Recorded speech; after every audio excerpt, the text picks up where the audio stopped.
Welcome to Wisconsin. I do actually have a word for you, but I wanted to share with you the beauty of winter's last hurrah that we get every year. And it's supposed to be 70 degrees this weekend. So anyways, thanks for sticking around for that. I just heard the most amazing perspective that I think could be really helpful for those of us who are in the crossover moment. What if you're already in the promised land?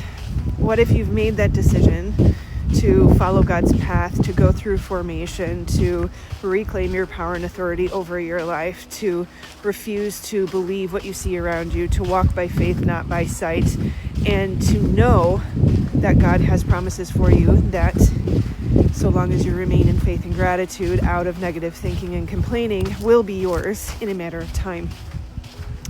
The perspective is, and I think it's Dr. Schneider, I'll try to tag her if I can here, give credit where credit is due.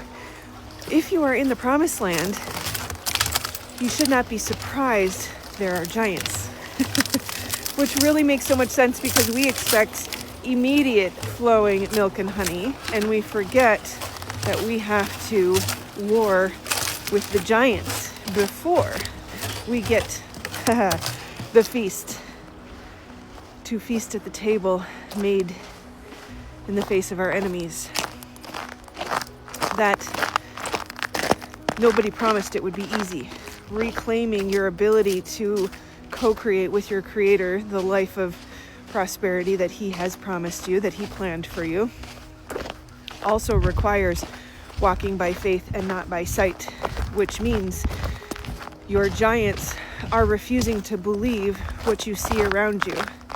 Refusing to believe the evidence that was created from that trauma, those unhealed wounds, that dysregulated nervous system.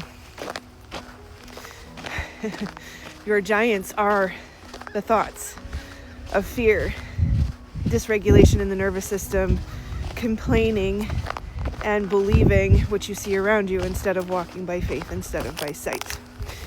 So yes, the first step is healing those wounds that dysregulate you.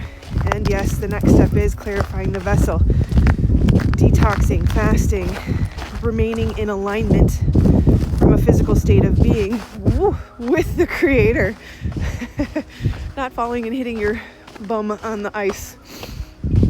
But some of the hardest work we will ever do is taking every thought captive and being transformed by the renewing of our minds. That when you have up to 80,000 thoughts a day and you have to take every single one of those captives, that can feel like warring with giants.